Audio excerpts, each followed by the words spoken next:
Sean bienvenidos a este podcast Entrenamiento Legal.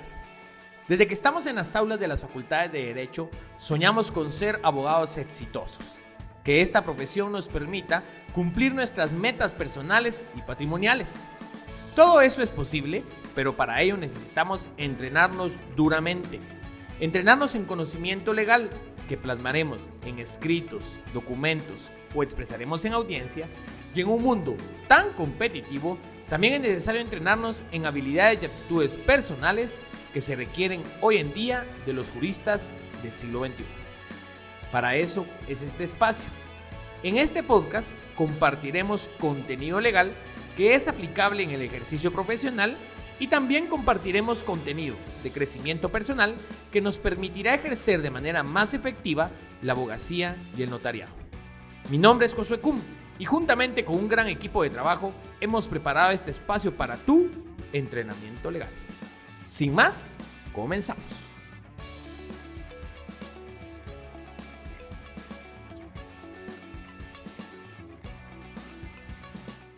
Sean bienvenidos a su podcast Entrenamiento Legal. El día de hoy, en nuestro episodio número 67, vamos a responder un caso algo particular, pero que se da en la práctica y es muy preguntado sobre la unión de hecho.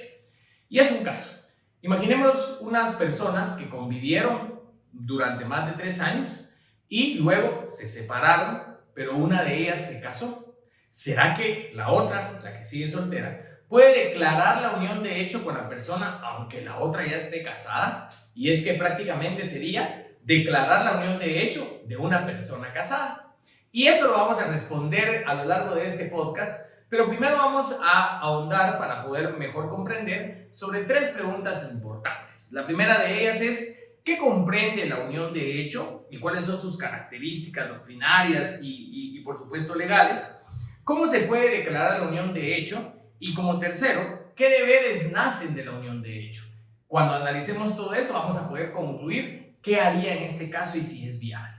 Primero, vamos a responder qué comprende la unión de hecho, y para eso es necesario recurrir al artículo número 173 del Código Civil. Y acá este artículo establece: la unión de hecho de un hombre y una mujer con capacidad para contraer matrimonio puede ser declarada por ellos mismos ante el alcalde de su vecindad o un notario. Atención con esto, para que produzca efectos legales, siempre que exista hogar y vida en común que se haya mantenido constantemente por más de 3 años ante sus familiares y relaciones sociales, cumpliendo los fines de procreación, alimentación, educación de los hijos y auxilio recíproco. Algo importante es que para que proceda la declaración de la unión de hecho, cuando es voluntaria no hay mayor problema, pero cuando es por oposición es muy importante acreditar el contenido del artículo 173 y analicémoslo por partes. Tiene que existir un hogar y vida en común que se haya mantenido constantemente por más de 3 años. Hogar y vida en común mantenido por más de 3 años. Siguiente, ante familiares y relaciones sociales. Quiere decir que aquellas relaciones que están ocultas pues no cumplirían con estos presupuestos. Siguiente, cumpliendo los fines de procreación, alimentación, educación de los hijos y auxilio recíproco. En este orden de ideas me encanta una explicación que realiza el doctrinario César Augusto Bellucio en el Manual de Derecho de Familia, que establece lo siguiente: la unión de hecho es la situación en la que se encuentran 2 personas de diferente sexo que hacen vida marital sin estar unidos en matrimonio. Se trata pues de una unión de hecho con caracteres de estabilidad y permanencia. Con esto quisiera resaltar que recordemos que la unión de hecho va enfocada en esa vida marital y con caracteres de estabilidad y permanencia. Por lo tanto, aquellas relaciones que probablemente sean como de algún tipo de noviazgo y relaciones sentimentales que no tienen esta permanencia, probablemente estarán en el margen de poder ser consideradas o no unión de hecho. Así que en principio tenemos que determinar que esa unión de hecho es hogar y vida en común que se haya mantenido constantemente por más de 3 años, que sea ante las relaciones sociales, ante relaciones familiares, y obviamente pudieran cumplir estos fines de procreación, alimentación, educación de los hijos y auxilio recíproco. Si esas personas convivieron con esta vida marital en esta permanencia, pues sin duda alguna estamos ante una unión de hecho. Comúnmente muchas personas me preguntan, mire Lick, ¿y qué pasa si no tuvieron hijos? ¿Será que se puede declarar la unión de hecho? Acá me gusta a mí analizarlo a las luces de la Constitución Política de la República, que en su artículo 47 regula lo siguiente. El Estado garantiza la protección social, económica y jurídica de la familia. Promoverá su organización sobre la base legal del matrimonio e igualdad de derechos de los cónyuges, la paternidad responsable, y atención a esto, y el derecho de las personas a decidir libremente el número y espaciamiento de sus hijos. Esto otorga plena libertad a todo habitante de la República para decidir libremente tener varios hijos o inclusive no tenerlos. Así que si bien es cierto, la existencia, la procreación, la alimentación y educación de los hijos es un elemento que nos ayuda a acreditar de una manera bastante clara la unión de hecho y robustece esa declaración, no sería una característica sine qua non por la cual no pudiera declararse la unión de hecho. Yo siempre pongo el ejemplo, ¿y qué pasa si se quieran a juntar, a decidir hacer vida en común dos personas arriba de 50 años? Probablemente ellos ya no quieran o estén en imposibilidad biológica de procrear, y eso no quiere decir que van a quedar sin la protección de la ley al querer hacer vida en común a esa edad y teniendo todas las condiciones legales que lo permitan. En ese orden de ideas, lo que quisiera yo establecer ahorita es que esclarezcamos y todos tengamos muy robustecido esos elementos que se requieren para la unión de hecho: hogar, vida en común, que se haya mantenido por más de 3 años, que sea ante las relaciones sociales, familiares, por supuesto, robustece el tema que hayan procreado, alimentado, educado a sus hijos y que hayan mantenido un auxilio recíproco, y entendiendo la unión de hecho como esa existencia familiar que pudiera estar robustecido de las características de permanencia y estabilidad, ¿verdad? Entonces, esto es la unión de hecho en general, y cuando existen estas características, vamos al punto segundo, ¿cómo se declara? Nuestro Código Civil establece en el artículo número 173, que ya leí, que lo pueden hacer ellos voluntariamente, es decir, las personas que hayan convivido. El elemento personal de la unión de hecho le llamamos los convivientes, y ellos pueden declarar, pueden acudir ante el alcalde o ante el notario e indicar que ellos han convivido, estableciendo la fecha del inicio de la unión, ¿verdad? Ese es un punto elemental. Ellos pueden declarar, no, fíjese, licenciado, que desde el 2 de enero del año 2015, en Año Nuevo, me recuerdo perfectamente, decidimos ahí a la 1 de la mañana, recibiendo el Año Nuevo, vamos a vivir juntos. Y entonces, al 2 de enero del año 2015, comenzó nuestra convivencia. Entonces, establecen esa fecha de inicio de la unión de hecho y establecen si hubieran hijos procreados, bienes adquiridos y demás cuestiones. Entonces, esa es una forma de declaración voluntaria que cuando lo hace ante notario puede ser en acta notarial o en escritura pública. Ahora bien, el punto que hoy por hoy nos ayudará a resolver nuestra pregunta es que el artículo número 178 regula lo siguiente. También puede solicitar el reconocimiento de la unión de hecho una sola de las partes, ya sea por existir oposición o por haber muerto la otra, en cuyos casos deberá presentarse el interesado ante el juez de primera instancia competente, quien en sentencia hará la declaración de la unión de hecho si hubiere sido plenamente probada.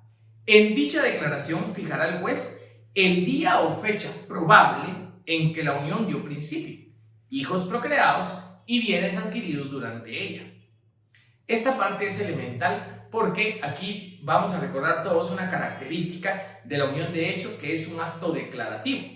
Tanto si se declara voluntariamente como si se hace este proceso judicial, se va a establecer la fecha en que se principió la unión. Y recordemos que la unión de hecho es una institución declarativa que retrotrae sus efectos al momento en que inicia, ya sea que sea declarado al inicio por los convivientes o que lo haya fijado el juez dentro de su resolución. Y este artículo 178 establece que la unión se puede declarar judicialmente, la unión de hecho se puede declarar judicialmente por existir oposición o por haber muerto la otra. que es la famosa post-mortem. Realmente de esa no voy a ahondar el día de hoy. Si les interesa el tema, me pueden dejar el comentario y probablemente podamos recrear algún episodio, que hay cosas muy bonitas que hablar de ella. Pero el día de hoy me voy a ir a la unión de hecho por existir oposición.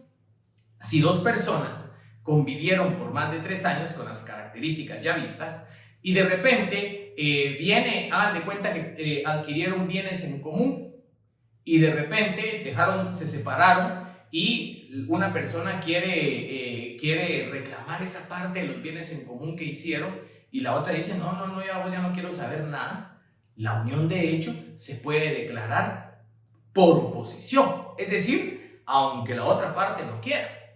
El día de hoy les voy a compartir un caso particular que en este caso era una mujer que reclamaba, o lo que su objetivo final era reclamar pensión alimenticia en contra de su exconviviente.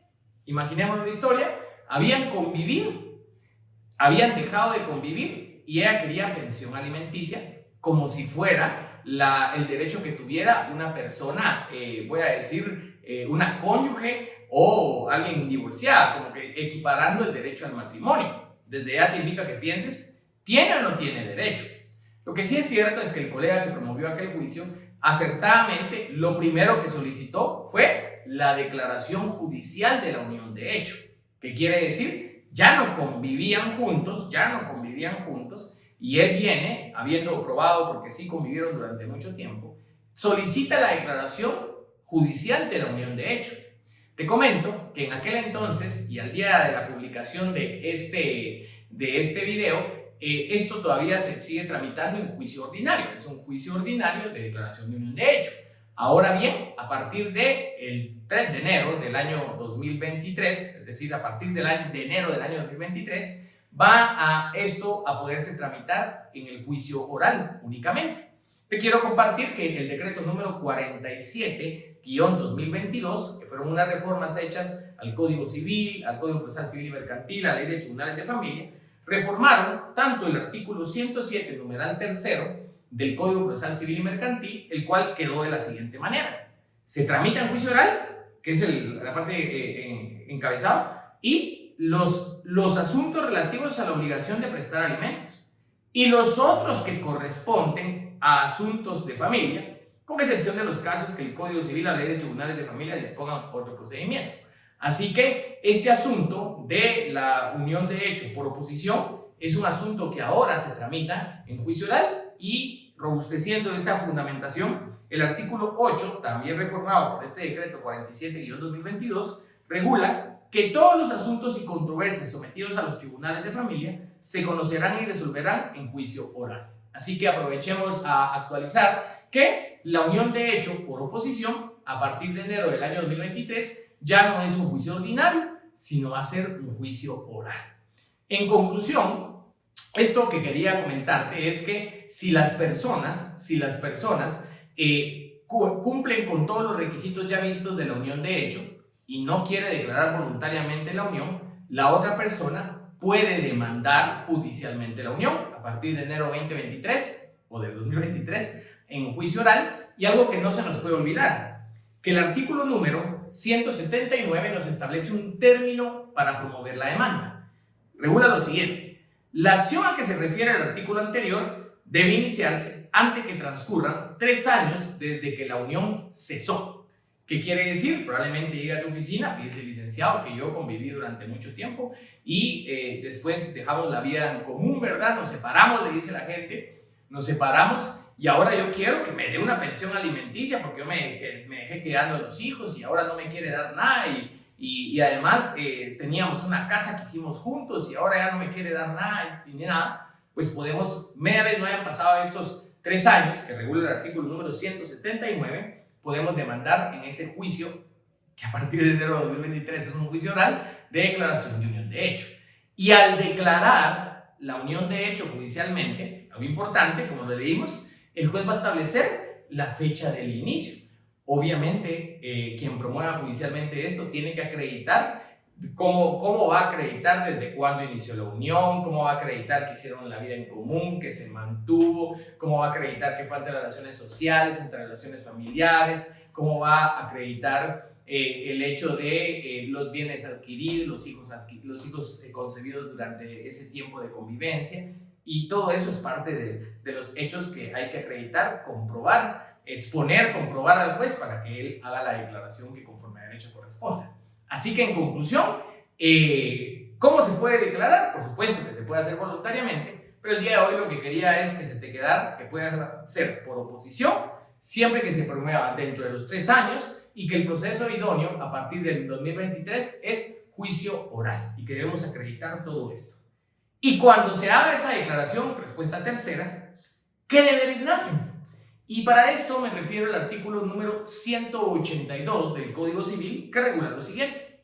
La unión de hecho inscrita en el registro civil produce los efectos siguientes. 1. Los hijos nacidos después de los 180 días de la fecha fijada como principio de la unión y los nacidos después de los 300 días en que la unión cesó, se reputan hijos del varón con quien la madre estuvo unida, presunción contra la cual se admite prueba en contrario. La presunción legal de los hijos concebidos durante la unión de hecho y en esos primeros 180 días y 300 que son posteriores al cese. En el segundo, este es importante. Si no hubiera escritura de separación de bienes, los adquiridos durante la unión se reputan bienes de ambos, salvo prueba en contrario que demuestre que el bien fue adquirido por uno solo de ellos a título gratuito o con valor o permuta de otro bien de su exclusiva propiedad. ¿Qué quiere decir? Que los bienes adquiridos durante la unión de hecho se presume por ley al momento que se declare que son de ambas personas. Solo van a excluirse los bienes propios de cada cónyuge, que en este caso de cada conviviente, que son los concebidos a título gratuito. Tengo varias personas conocidas que han decidido hacer vida en común en esa tendencia actual, voy a decir, de convivir, y muchas veces no deciden el matrimonio por las expresiones que lo he escuchado, no estoy emitiendo juicio alguno sobre ello, en el sentido de que sí, pues un papel no me va a decir cómo hacer o para mantener si las cosas no funcionan bien y todo, pero llevan varios años así.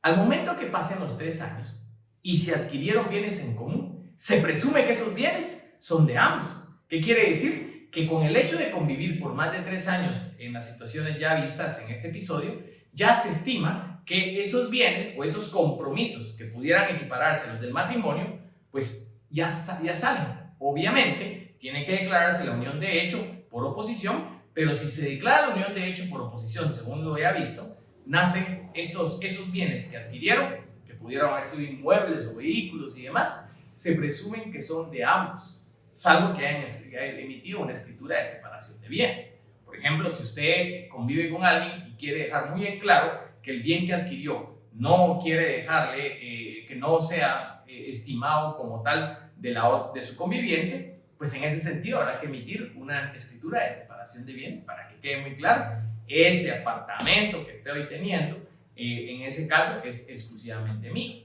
Y ojo, algo interesante es que obviamente no van a integrar aquí los adquiridos a título gratuito por herencia o legado o cualquier circunstancia similar.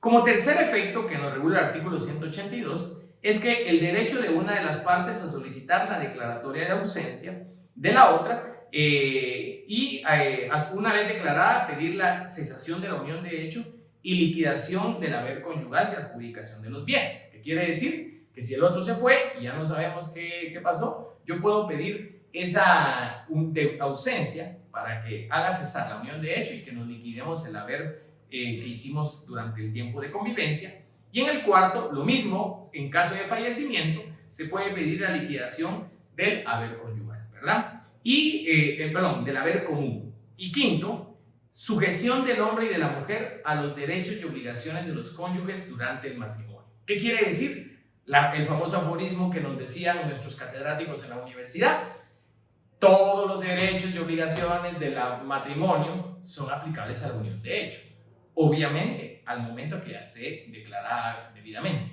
Entonces, todos los deberes y derechos que nacen para el matrimonio nacen para la unión de hecho. Y en el caso que le planteaba, esa señora que declaró primero la unión de hecho y luego reclamó alimentos, adivine qué dijo el juez.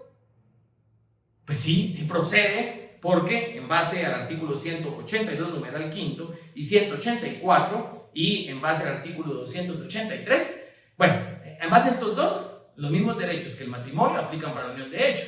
Y el artículo 283 establece que los cónyuges tienen derecho recíproco de solicitarse alimentos. Por lo tanto, aunque de una manera explícita no se indique que hay alimentos para la conviviente, en este orden de ideas aplicamos por integración de estos dos artículos los mismos derechos que el matrimonio y fijaron pensión alimenticia. Entonces, eso es algo importante de saber. Y por último, quisiera leer este 184 que establece lo siguiente: el varón y la mujer cuya unión de hecho conste en forma legal se heredarán recíprocamente ad intestato, en los mismos casos que para los cónyuges determina este código. Las disposiciones de este código relativos a los derechos y deberes y derechos que nacen del matrimonio y al régimen económico de este tienen validez para las uniones de hecho en lo que fueran aplicables. Con este punto quisiera comentar y resumir. Cuando se declara unión de hecho, ya sea voluntaria o ya sea por oposición, resumidamente, ¿qué derechos podemos decir que se tienen? 1. Los bienes se reputan comunes, salvo que haya escritura de separación. 2. El hombre y la mujer tienen los mismos derechos y obligaciones que el matrimonio, por ejemplo, los alimentos. Y 3. Va a tener inclusive derecho a la sucesión intestada, que quiere decir que si el conviviente muere sin testamento, va a tener derecho a la porción hereditaria como si fuera la cónyuge, porque el artículo número 184 así lo establece. Tiene derecho a la sucesión intestada. Así que estos puntos son bastante relevantes y quería comentarlos allí sobre la unión de hecho. Y después de haber analizado cuándo procede o qué incluye la unión de hecho, cómo puede declararse y qué derechos y obligaciones nacen de la unión de hecho, ya podemos de una manera más informada responder a la pregunta de hoy. Veamos el caso. Convivieron durante un tiempo, dejaron de vivir juntos, luego el varón se casó, el varón contrajo matrimonio.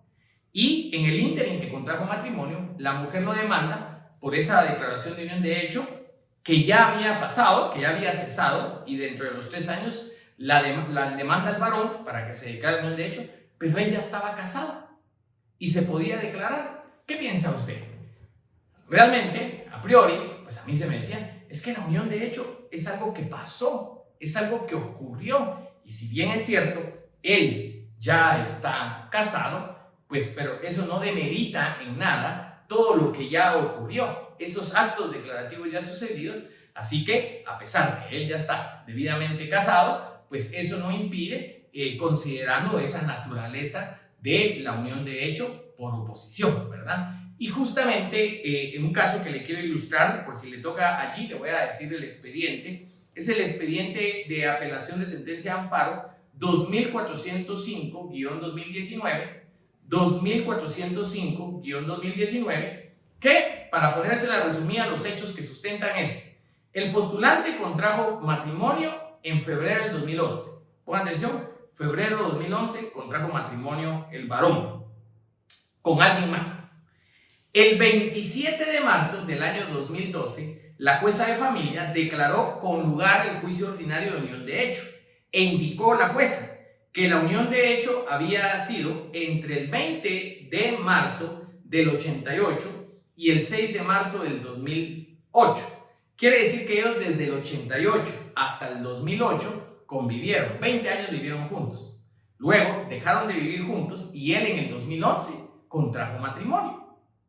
Y la exconviviente, con la que vivió 20 años, lo demanda en unión de hecho por oposición, declaración de unión de hecho por oposición, y el juez, pues por supuesto, dice que si bien es cierto, la declaratoria de unión de hecho surgió posteriormente a la celebración del matrimonio del demandado, ello obedeció a que tal declaración fue promovida judicialmente por la demandante, es decir, no fue voluntaria, y es por eso que se posibilitó la celebración del matrimonio, dado que no se encontraba inscrita la unión de hecho. Pero eso no repercute en nada en la declaración de la unión de hecho. Y justamente en este caso, es donde después de haber declarado la unión de hecho, ella demanda alimentos y le declaran por lugar los alimentos, equiparando lo ya analizado, y le fijan una pensión alimenticia a favor de ella y que seguro seguirá pagando el día de hoy, ¿verdad? Pero esa no es lo importante, sino lo importante es tener en claro estos puntos vistos.